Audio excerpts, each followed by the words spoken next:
Nah, setelah kita udah bahas dua hukum Lavoisier dan Proust, sekarang kita masuk ke hukum yang ketiga, yaitu hukum perbandingan ganda. Nah, hukum ini dikemukakan oleh John Dalton atau disebut dengan hukum Dalton. Gitu. Nah, Dalton sebelumnya sudah pernah mengungkapkan pendapatnya tentang teori atom. Ayo, jangan dilupain ya. Nah, menurut Dalton, apabila dua unsur dapat membentuk lebih dari satu senyawa, maka massa salah satu unsur tersebut tetap atau sama. Sehingga perbandingan massa unsur yang lain dalam senyawa-senyawa tersebut merupakan bilangan bulat dan sederhana. Gitu. Nah, di sini ada contohnya. Nitrogen dan oksigen dapat membentuk lebih dari satu senyawa, di antaranya nitrogen monoksida atau NO dan nitrogen dioksida atau NO2. Gitu. Nah, di sini ada tabel isinya ada jenis senyawa, massa nitrogen yang direaksikan, massa oksigen yang direaksikan, dan massa senyawa yang terbentuk. Gitu. Nah, di senyawa NO, nitrogen yang direaksikan adalah 0,875, sedangkan oksigennya 1 gram. Nah, massa senyawa yang terbentuk berarti jumlah dari massa nitrogen dan massa oksigen atau massa sebelum reaksi sama dengan massa setelah reaksi. Ayo, jangan dilupain ya hukum Lavoisier gitu. Terus di senyawa NO2, massa nitrogen yang direaksikan 1,75 gram. Sedangkan massa oksigen yang direaksikan adalah 1 gram. Sehingga massa senyawa yang terbentuk adalah 2,75 gram. Gitu.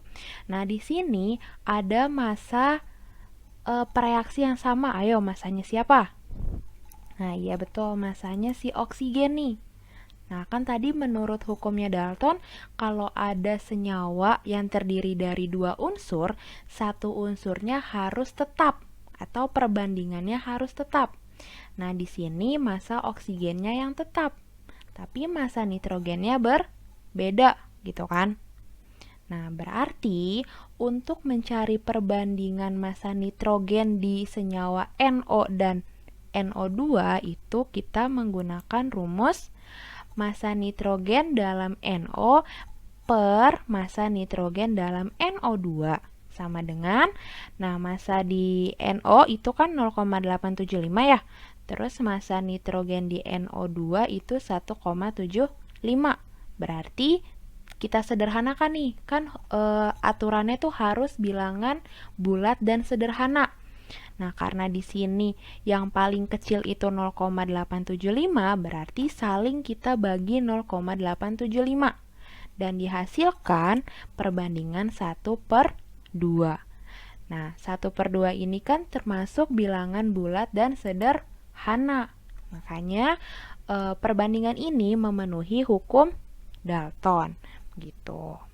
Untuk memahami hukum Dalton, kita masuk ke contoh soal yang pertama. Nah, di sini ada unsur X dan Y membentuk dua macam senyawa. Senyawa 1 mengandung 50% unsur X dan senyawa 2 mengandung 40% unsur X. Tentukan perbandingan massa unsur X dan Y sesuai hukum Dalton. Nah, jadi kita sediakan tabel seperti ini. Nah, di sini kan diketahuinya unsur X ya. Massa unsur X. Massa unsur X di senyawa 1 itu 50% nih di senyawa 1. Ini 50%. Gitu. Terus massa X di senyawa 2 berapa? 40%. 40%. Oke, kita udah tahu nih berarti komposisi unsur X-nya. Nah, sekarang kita cari komposisi unsur Y-nya. Karena dia dalam persen, berarti kalau dia penuh itu kan jumlahnya 100%. Nah, berarti unsur Y di senyawa 1 itu 100% dikurangi 50%. Dan nilainya juga 50% gitu. Nah, terus unsur Y di senyawa 2 itu dia 100% dikurangin 40%, yaitu 60% gitu. Nah, setelah kita dapat nih komponen dari masing-masing unsur, kita tulis perbandingan. Nah, tadi di senyawa 1 unsur X-nya 50% dan unsur Y-nya 50%. Nah, kalau disederhanakan jadi 1:1 gitu. Nah, di senyawa 2 unsur X-nya 40% dan unsur Y-nya 60%. Nah, kalau disederhanakan jadi 2:3 gitu. Nah, karena yang ditanya itu perbandingan massa unsur X dan Y, berarti kita cari perbandingan massa unsur X dulu ya. Nah, kalau kita mau nyari perbandingan unsur X, berarti kita harus bikin sama dulu nih perbandingan unsur Y di senyawa 1 dan senyawa 2. Gitu nih. Yang ini kita bikin sama. Gimana caranya? Nah, kita kali silang ya, ini dikali 3, ini dikali 1 gitu. Nah, terus kita hitung 1 dikali 3, 3. 1 dikali 3 juga 3. Nah, jadinya perbandingan unsur X dan Y di senyawa 1 adalah 3:3. Nah, kemudian perbandingan unsur X dan unsur Y di senyawa 2. Berarti jadi 2:3. Tetap kan? Karena dia dikalikan 1 gitu. Nah, setelah itu kan kita udah dapat nih perbandingan unsur Y di senyawa 1 dan senyawa 2 udah sama nih, udah sama-sama 3. Nah, yang kita mau cari itu kan perbandingan unsur X-nya. Nah, maka perbandingan unsur X dalam kedua senyawa adalah yang mana yo? Yang ini 3:2. Ini unsur X, ini unsur Y. Gitu. Berarti perbandingan unsur X-nya adalah 3:2. Gitu. Nah, 3:2 ini pecahan bulat dan sederhana nggak? Atau bisa dilebih kecilkan lagi? Enggak kan? Dia sudah sederhana. Nah, berarti contoh soal ini memenuhi hukum Dalton karena hasil yang didapat adalah bilangan bulat dan sederhana gitu. Nah, sekarang kalau mau cari unsur Y, unsur Y berarti sama nih. Kalau unsur Y berarti kita bikin unsur X yang sama. Nah, ininya kita bikin sama dengan cara di apain ayo? Nah, dikali silang juga. Nah, yang atas dikali 2, yang bawah dikali 1 gitu.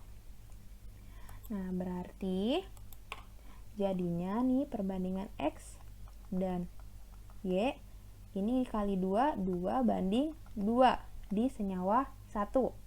Nah, terus di senyawa 2 jadinya 2:3. Nah, ini unsur X-nya udah sama nih. Nah, berarti perbandingan unsur Y dalam kedua senyawa adalah 2:3. Gitu. Nah, 2:3 ini udah pecahan bulat dan sederhana belum? Udah kan? Karena dia tidak bisa dibagi lagi nih, dia udah paling sederhana. Tuh, makanya contoh soal ini memenuhi hukum Dalton. Gitu. Contoh soal yang kedua. Unsur belerang dan oksigen membentuk dua macam senyawa. Pada 64 gram senyawa 1 terdapat 32 gram belerang. Dan pada 80 gram senyawa 2 terdapat 48 gram oksigen.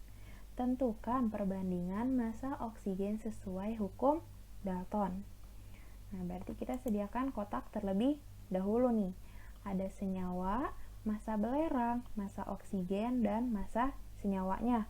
Gitu. Senyawanya ada 2 kan? Senyawa 1 dan senyawa 2. Gitu. Nah, sekarang kita analisis coba. Di senyawa 1. Di senyawa 1 itu kan ada 64 gram senyawa 1. Berarti ini 64 gram senyawa 1 gitu. Terus ada apa lagi yang diketahui? Terdapat 32 gram belerang di senyawa 1. Berarti 32 gram belerang nih. 32 gram. Tuh. Terus sekarang di senyawa 2. Di senyawa 2 itu totalnya berapa? 80 gram senyawa 2 nih. Berarti di sini 80 gram. Gitu. Terus terdapat 48 gram oksigen. Berarti ada 48 gram oksigen di senyawa 2. Nih. Nah, gitu. Nah, berarti di senyawa 1 kita belum tahu massa oksigennya. Sedangkan di senyawa 2 kita belum tahu massa belerangnya. Nah, untuk mencarinya gak usah pusing-pusing. Kalian ingat aja hukum Lavoisier. Kalau massa setelah reaksi sama dengan massa sebelum reaksi. Gitu. Nah, berarti massa oksigen di senyawa 1 itu cukup 64 gram dikurangin 32 gram dari si belerang. Berarti massa oksigen di senyawa 1 32 gram. Nah, massa belerang di senyawa 2 juga sama nih. 80 gram dikurangin 48 gram. Hasilnya 32 gram. Gitu. Nah, karena yang ditanya itu perbandingan massa oksigen, berarti kita harus bikin perbandingan atau massanya si belerang biar sama kan? Nah, kebetulan di sini massa belerangnya udah sama nih, udah sama-sama 32 gram. Nih, udah sama-sama 32 gram, udah sama. Berarti nggak usah kita apa-apain lagi, nggak usah kita kali silang lagi. Berarti langsung aja kita tulis nih, massa oksigen di senyawa 1 berapa? 32. Nah, terus massa oksigen di senyawa 2 berapa? 48. Nah, jangan lupa satuannya. Gram, gram. Nah, terus 32 per 48 bisa kita sederhanakan lagi nggak? Bisa kan? Kita bagi berapa? Ayo. Kita bagi 16. Nah, kita bagi 16 nih. Jadinya 32 bagi 16, 2. 48 bagi 16, 3. Nah, terus bisa dibagi lagi nggak? Bisa disederhanakan lagi nggak nih? 2 per 3? Enggak kan? Dia udah sederhana. Nah, berarti jawabannya perbandingan massa oksigen pada senyawa 1 dan senyawa 2 adalah 2 banding 3. Gitu. Nah, karena 2 banding 3 itu sudah bilangan sederhana dan bulat, maka contoh soal ini telah memenuhi hukum Dalton. Gitu.